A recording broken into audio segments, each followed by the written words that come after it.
COVID ini pandemi biasa atau war tool atau senjata perang. Hal ini merupakan pertanyaan mendasar sehingga jawaban dari pertanyaan tersebut sesungguhnya tercermin dengan tindakan apa yang diambil oleh para pejabat saat ini. Lalu kita bertanya lagi, apa yang terjadi ketika vaksin sudah mencapai 70% populasi yang seharusnya sudah tercapai herd immunity atau kekebalan kelompok. Lalu muncul mutasi strain virus baru lagi. Berdasarkan data kecepatan melakukan vaksinasi COVID Indonesia sudah cepat di tengah gelombang terpaparnya juga tinggi seperti saat ini. Sehingga yang tadinya 250.000 vaksin per hari, Indonesia itu sesungguhnya bisa mencapai herd imunitas dalam 3 tahunan lagi dari sekarang. Saat ini dipercepat berdasarkan informasi bisa 1 juta suntik vaksin per hari. Walau data ini masih diragukan karena kalau satu tenaga kesehatan menyuntik 100 orang per hari maka ada 10.000 nakes yang bekerja. Namun kita anggap informasi ini benar dulu deh. Maka dalam 1,5 tahun lagi atau akhir tahun 2022 herd imunitas tercapai maka kita menang melawan COVID. Pertanyaan liar, apa yang terjadi kalau mutasi lain lagi datang? Lalu kita kejar-kejaran deh dengan vaksin jenis baru lagi. Kalau saat ini kita anggap serangan gelombang kedua, apa yang terjadi kalau ada strain jenis baru yang mungkin bisa membuat gelombang ketiga di tahun depan?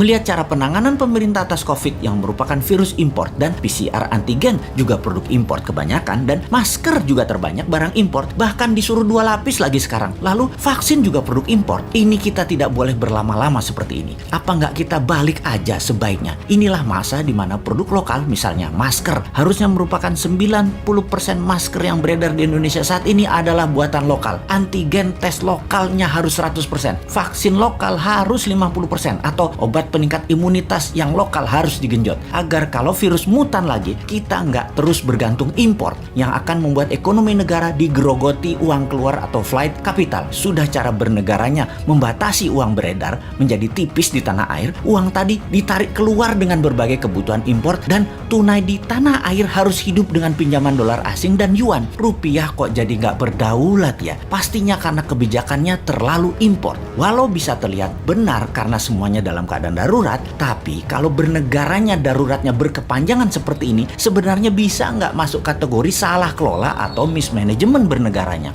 Lebaran tahun 2020 nih ya, kita nggak boleh mudik, pulang kampung, mudik apalah itu. Lalu tahun 2021 berlaku lagi, nggak boleh mudik lagi. Oke lah, kita manut, 2 kali ya kita manut. Walau ada beberapa orang nggak tahan melakukan pulang kampung yang katanya mereka lah penyebab meledaknya gelombang kedua paparan COVID sekarang. Oke lah, argumen ini diterima. Tetapi kalau tahun depan 2022 masih lagi, ini namanya nggak bisa kelola. Setuju nggak kalau hal ini kita sematkan? Nggak bisa kelola negara karena 3 kali berturut-turut kita nggak pulang kampung. Kembali ke pertanyaan awal. Kita bisa simpulkan dari pertanyaan pertama oleh pemerintah saat ini, COVID adalah pandemi biasa, bukan war tool atau senjata perang biologi. Menjawab pertanyaan kedua, kalau ada strain baru, maka sepertinya ya ikut aja atas apa yang akan terjadi nanti. Kumaha engke, tak ada antisipasinya, yang ada hanyalah mudah-mudahan nggak ada mutasi lagi. Kalau terjadi berlawanan, ini senjata biologi dan strain baru, mutasi baru lagi yang membuat harus vaksin baru lagi. Kita tergopoh-gopoh lagi. Solusinya pasti tinggal bangun narasi, bayar pasukan buzzer,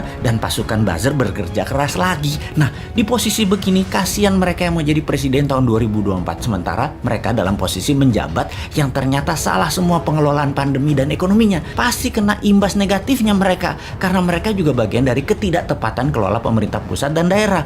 Karena yang digadang-gadang tahun 2024 kebanyakan pejabat incumbent. Di sini enaknya jadi yang bukan pejabat tetapi selalu memberikan solusi. Bahkan bukan hanya solusi, tapi saran yang dikerjakan walau dengan skala tanpa fasilitas. Bisa jadi kuda hitam nggak di tahun 2024 kira-kira dia itu. Tapi mudah-mudahan prediksi ini salah. Ekonomi membaik, COVID teratasi tahun ini. Amin. Cuman takut aja prediksi ini benar. Masa tinggal bosman tahun 2024? Ya nggak mungkin toh. Harusnya bisa 3 kali menjabat. Dukung!